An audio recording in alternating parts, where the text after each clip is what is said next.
వైఎస్ఆర్సీపీ నాయకుల అరెస్టులను లక్ష్యంగా చేసుకుని కూటమి ప్రభుత్వం కక్షపూరిత రాజకీయాలు చేస్తుందని బద్వేల్ ఎమ్మెల్సీ డీసీ గోవిందరెడ్డి ఆరోపించారు.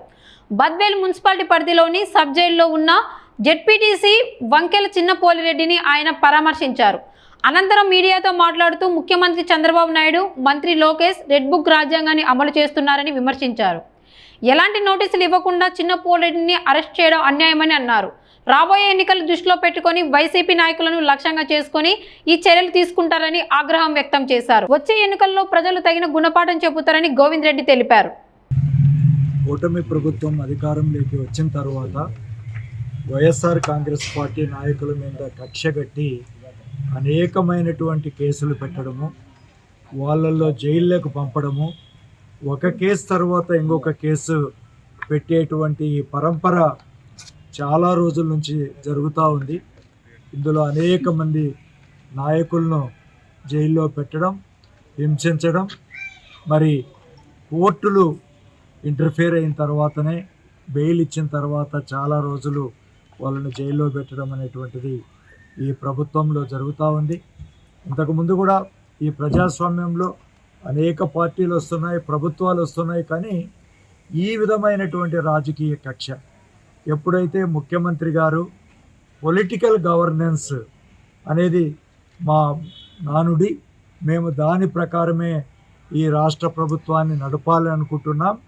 కాబట్టి పొలిటికల్గా మా నాయకులు ఏది చెప్తే దాని ప్రకారం ఈ ప్రభుత్వం నడుస్తుంది అనేటువంటి మాట ఎప్పుడైతే చెప్పినారో, అదేవిధంగా లోకేష్ గారు ఎలక్షన్కు ముందు ఏ విధంగా అయితే రెడ్ బుక్లో అనేక విషయాలు రాసుకొని దాంట్లో మేము కేసులు వీళ్ళందరి మీద కూడా ఎక్కువ ప్రతి ఒక్కరిని కూడా ఏ విధంగా వైఎస్ఆర్ కాంగ్రెస్ పార్టీ నాయకుల మీద ఏ విధంగా పెడతామన్నారో వాళ్ళిద్దరూ, ముఖ్యమంత్రి గారు తర్వాత విద్యాశాఖ మంత్రి గారు, వాళ్ళు ఇద్దరు మరి చెప్పిన దాన్ని బట్టి ఈనాడు రాష్ట్ర ప్రభుత్వం నడుస్తూ ఉంది.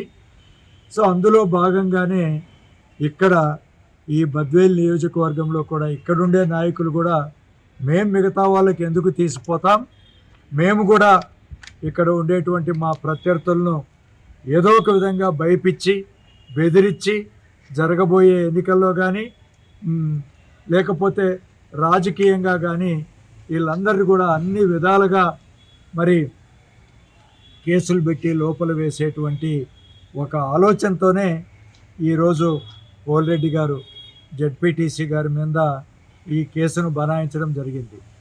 నేను ఈ మాట ఎందుకు చెప్తున్నానంటే, ఈ కేసు 2011లో అప్పుడు సొసైటీల్లో కొన్ని ఏదైనా కూడా అక్రమాలు కానీ లేకపోతే కొన్ని ఇర్రెగ్యులారిటీస్ కానీ జరిగినటువంటిది దరిదాపు 14 సంవత్సరాల కిందట ఉన్నటువంటి ఈ కేసులు.